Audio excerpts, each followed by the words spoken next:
Hello, my name is Dr. A.J. Coomer, PhD. I am the smartest mathematician who has ever lived. Today we are reading Euclid's Elements, Book 1, Proposition 14, I think? Okay, I haven't looked at it. It's not a construction, so I don't think we're going to do GeoGebra. Let's see how fast I can get through this. Last video I started rambling about something. Well, the last two, but I do that every video. All right, Proposition 14. I haven't looked at it at all. If with any straight line and at a point on it, the two straight lines not lying on the same side, so we have a straight line and a point not on it. We have two straight lines that are not on the same side. Make the sum of the adjacent angles equal to two right angles. Then the two straight lines are in a straight line with one another.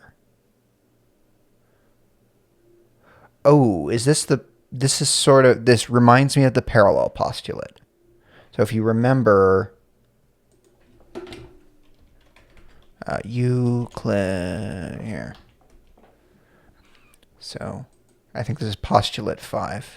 So Postulate 5. Yeah, it's this.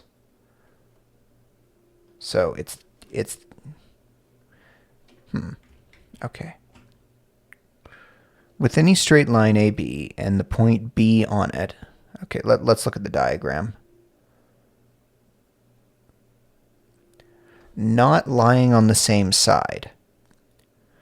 Make the sum of the adjacent angles equal to two right angles. Then the two straight lines are in a straight line with one another.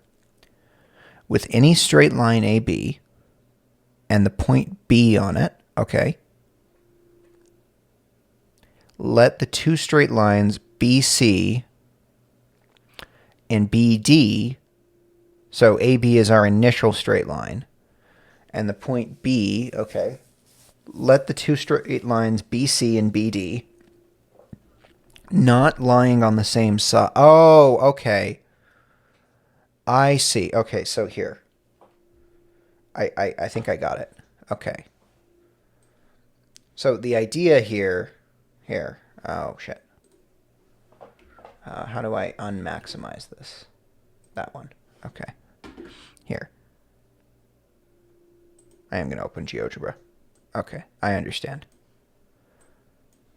So what this is, segment. So if I have AB and I have BC, okay,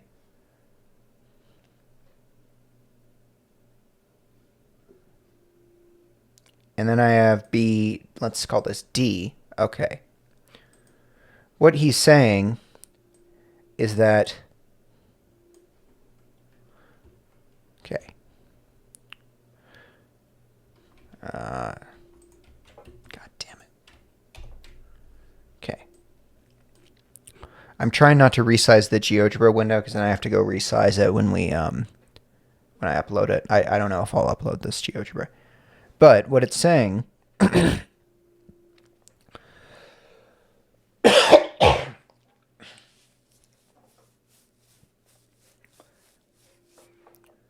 what it's saying is that suppose that the sum of these two angles right here is 180 degrees. Then this is a right angle.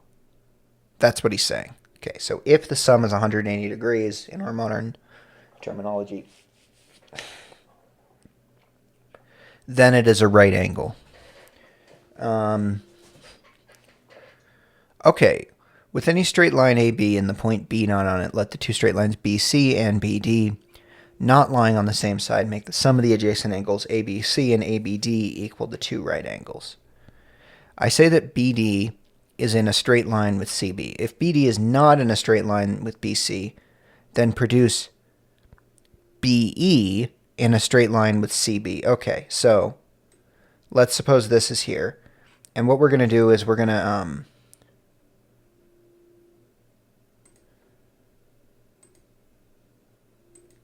extend this, and then we're going to talk about the point D over here. Oh.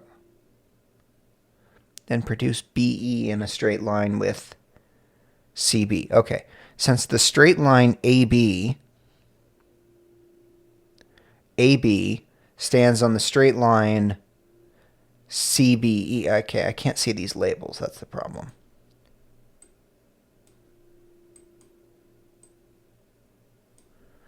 Since the straight line AB, so I'm going to also color this. Object properties, let's just make that bright red. Okay, so since red is on, stands on, okay, so how is this not the same? Okay, so this is maybe the converse of the other argument. So the other argument was, right, so the last one was, right, so suppose that we have two straight line, right, we have a straight line standing on another straight line. That was the verbiage. Then the sum of the angles is 180 degrees. Now he's proving the other half of that implication, which is, suppose that the sum of the angles is 180 degrees, then it's a straight line. Okay. So, therefore, ABC, okay, and then so let's object properties purple, or let's make it green. So, since red stands on green, therefore, the sum of the angles ABC and ABE equals two right angles. Correct. Okay. But the sum of the angles ABC and ABD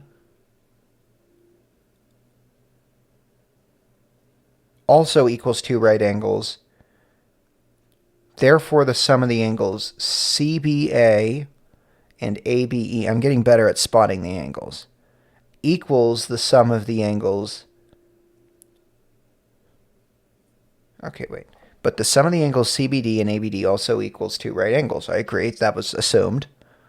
Therefore, the sum of the angles CBA and ABE equals the sum of the angles CBA and ABD. Sure. And then so he's going to say, okay, well, the difference of the angles is 0. So subtract the angle CBA from each, then subtract the angle ABE, right? Then ABE equals ABD, the less equals the greater, which is impossible, right? Or in one of those cases, yeah. So you have two things that you can prove are equal, and right. So again, wow, these proof by contradictions really do not work in geometry, do they?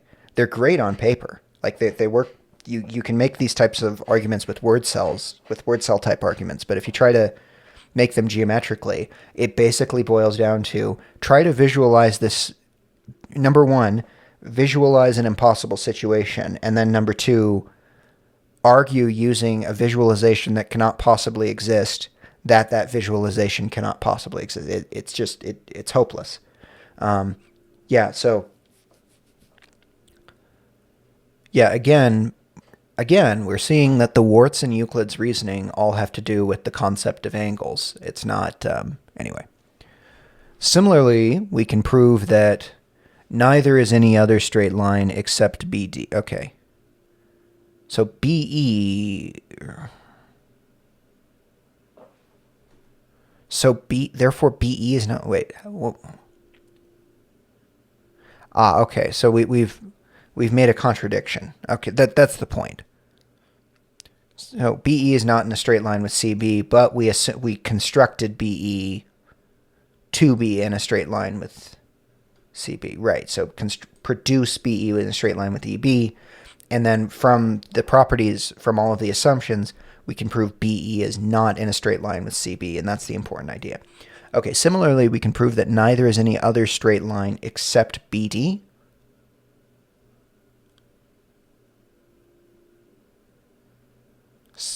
What does this mean?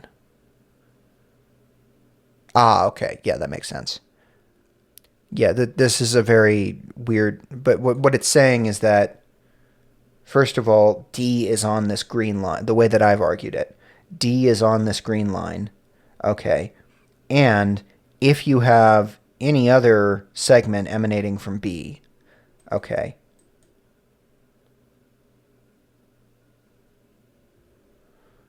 Okay. If we have any other segment emanating from B, okay? Okay. And it is collinear with BC, then it is also collinear with BD. That's what he's arguing here, okay?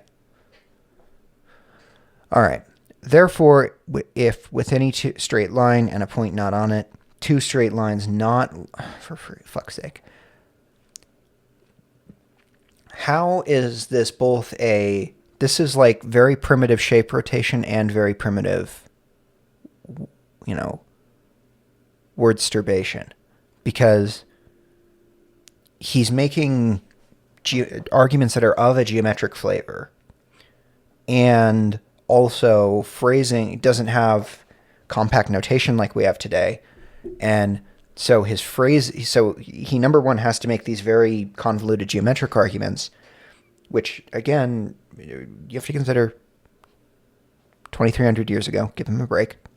And obviously this is right. I wouldn't be reading this if it wasn't the most important text in the history of mathematics. So if with any straight line and a point on it, any straight line and a point on it, two straight lines not lying on the same side. Okay, that was the idea. Make the sum of the adjacent angles equal to two right angles. Then the two straight lines are in a straight line with one another. Okay.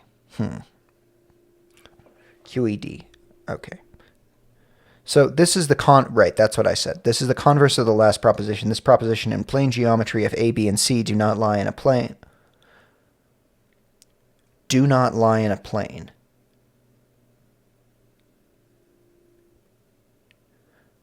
then CBD, so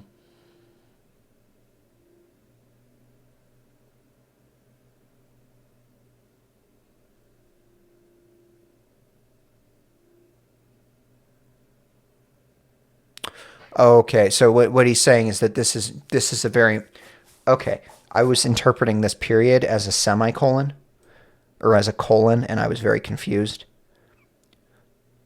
Right, this is a proposition, state the proposition. No, he's saying that the proposition that we just read, so I was reading, this is a proposition in plane geometry, colon, if blah, blah, blah, then blah, blah, blah. I'm like, that is just a false proposition, because you can absolutely A, B, C, and D do not lie. Well, now I'm thinking.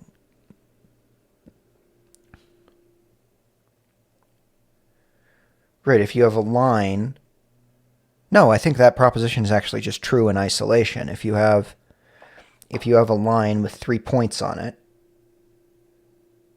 So let's consider the converse of this.